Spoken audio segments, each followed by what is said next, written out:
Bem, pessoal, vamos analisar essa movimentação da BTC, porque tem muita gente reclamando que o pump foi todo devolvido com um dump sucessivo, já que a suposta aprovação dos ETFs no mercado spot pela SEC, a CVM norte-americana, teria sido falsa. Na verdade, o que aconteceu é que vazaram alguns relatórios que sugeriam que nessa segunda-feira a SEC havia aprovado o ETF de BTC no mercado à vista. Mas, na verdade, os relatórios sendo falsos ou verdadeiros, a SEC acabou negando, porque não houve um comunicado oficial.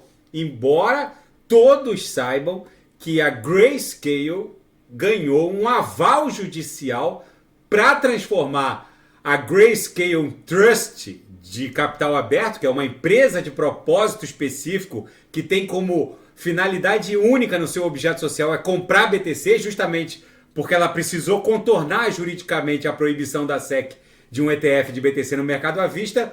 Ela levou esse caso a um tribunal, ao Poder Judiciário norte-americano, que disse que era abusivo a conduta da SEC em aceitar a abertura de capital de uma empresa cujo único objeto social, a única finalidade social é comprar BTC e ao mesmo tempo rejeitar um ETF de BTC no mercado à vista. Então a Grayscale tem aval judicial para criar um ETF de BTC no mercado à vista nos próximos dias e eles vão fazê-lo.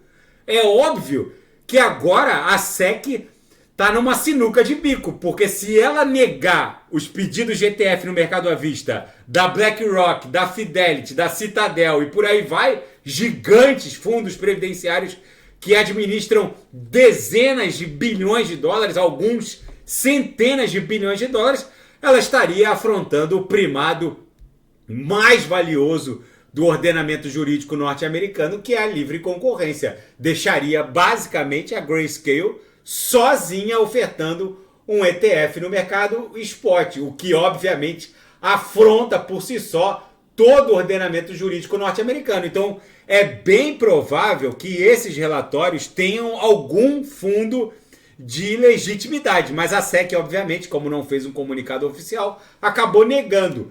Mas vocês hão de convir que boa parte das ordens de vendas foram carcomidas com esse pump. Na próxima pernada, a BTC vai encontrar um book ligeiramente mais rarefeito. E o que aconteceu é que a gente travou aqui exatamente no patamar da MM200, que está lá em 28 mil e pouquinho, exatamente a cotação de agora. No intraday ficou maravilhosa a formação da BTC, porque a gente startou aqui uma tendência de alta com o pump, aí foi lá, só que a gente perdeu aqui, ó, o limite para poder iniciar uma tendência de baixa. Aí as bolinhas migraram para cima e tecnicamente a gente está no mercado, a gente está numa micro tendência de baixa nos 5 minutos.